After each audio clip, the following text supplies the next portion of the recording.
आज हम जानेंगे स्वामी विवेकानंद की संक्षिप्त कहानी। चलिए शुरू करते हैं। भारत एक ऐसा राष्ट्र है जिसने सदैव मानवता का उद्धार किया है। भारत में कई ऐसे महापुरुषों ने जन्म लिया है जिन्होंने अपने जीवन को लोक कल्याण के लिए समर्पित किया और हमेशा विश्व का मार्गदर्शन किया। इसी कारण से विश्व ने भारत को सदैव विश्व गुरु के रूप में स्वीकार किया और अपने जीवन का उद्धार किया। भारत में हर सदी में ऐसे महापुरुष हुए हैं जिन्होंने अपनी निस्वार्थ भावना का परिचय देकर सारे संसार का कल्याण किया है।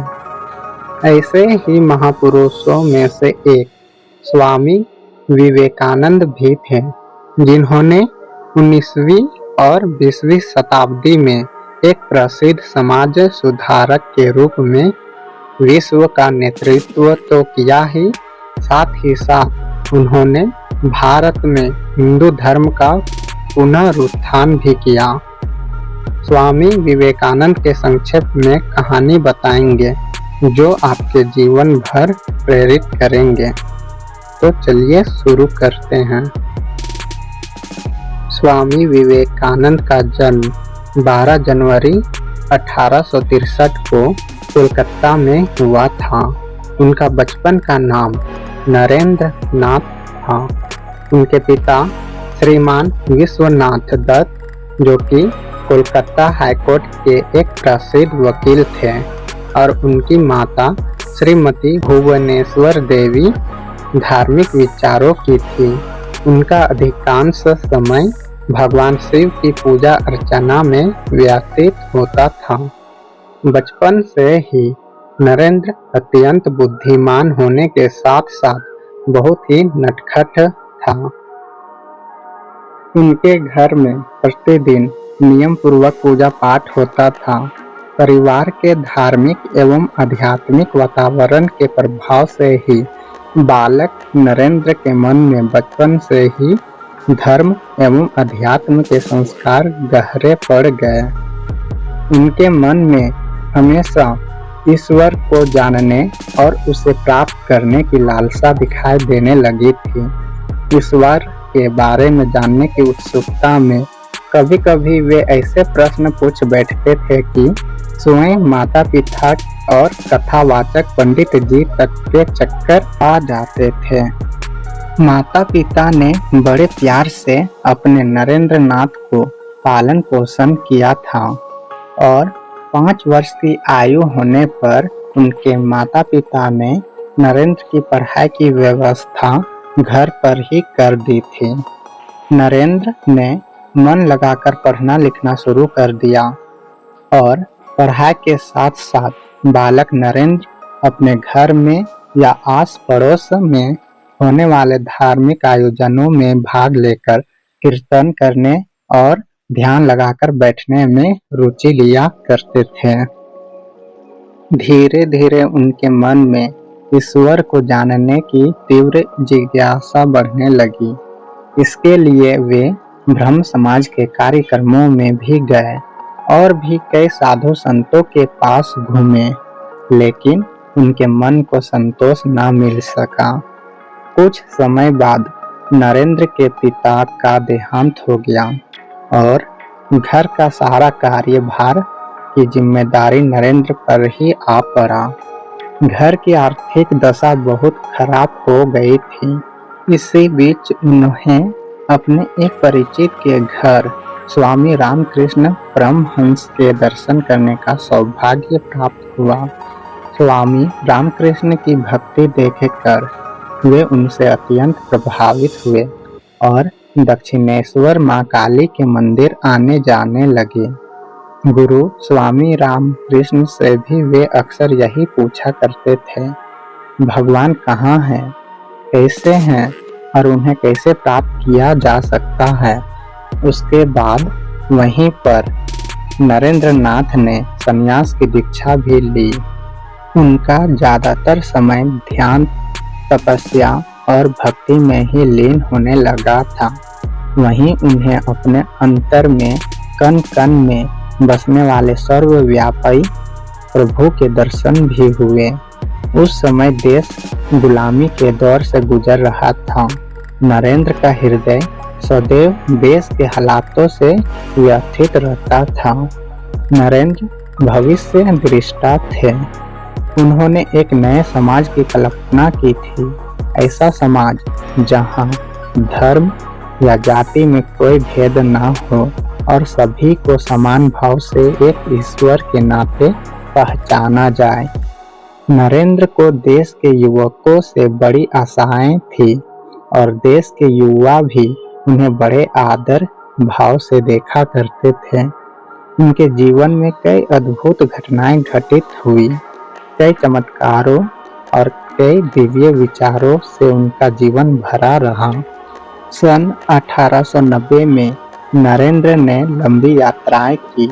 उन्होंने लगभग पूरे देश में भ्रमण किया।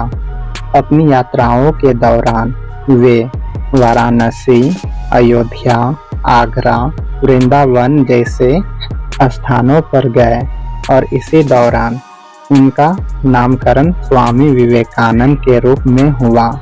उनके अच्छे और बुरे में फर्क करके अपने विचार रखने की आदत के कारण ही उन्हें क्षेत्री के महाराज ने दिया था। इस यात्रा के दौरान वे राजाओं के महल में रुके और गरीब लोगों के झोपड़ों में भी रुके। इससे उन्हें भारत के विभिन्न क्षेत्रों और वहां निवास करने वाले लोगों के संबंध में पर्याप्त जानकारी मिली। उन्हें समाज में जात पात के नाम पर फैली तानाशाही के बारे में जानकारी मिली और इस सब से उन्हें यह समझ आ गया कि यदि उन्हें एक नए विकसित भारत का निर्माण करना है तो उन्हें सबसे पहले इन बुराइयों को खत्म करना होगा। जब उन्हें अमेरिका के शिकागो में आयोजित विश्व संसद के बारे में पता चला तो वे इस बैठक में भाग लेने के लिए उत्सुक थे ताकि भारत और अपने गुरु के दर्शन का प्रतिनिधित्व कर सके। कई परेशानियों के बाद भी वे धार्मिक बैठक में शामिल हुए। सन 11 सितंबर 1893 में स्वामी विवेकानंद अमेरिका के शिकागो शहर पहुंचे। यहाँ संपूर्ण विश्व के धर्मों का सम्मेलन आयोजित किया गया। इस सम्मेलन में एक स्थान पर सभी धर्म गुरुओं ने अपने अपने धर्म की पुस्तकें रखी थी।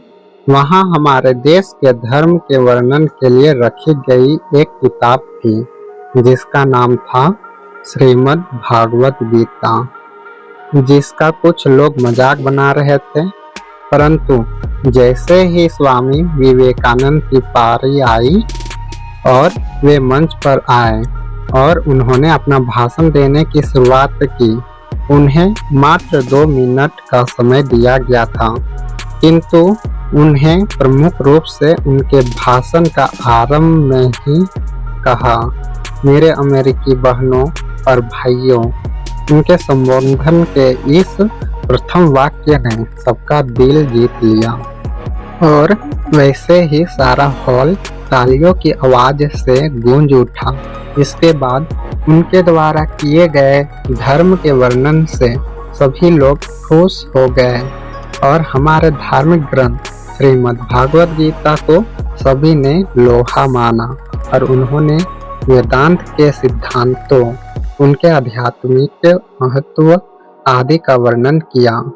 स्वामी विवेकानंद अमेरिका में ही लगभग 2.5 साल रहे और न्यूयॉर्क में वेदांत सोसाइटी की स्थापना भी की और वे वेदांत के दर्शन, अध्यात्म और सिद्धांतों की प्रचार करने के लिए यूनाइटेड किंगडम भी गए।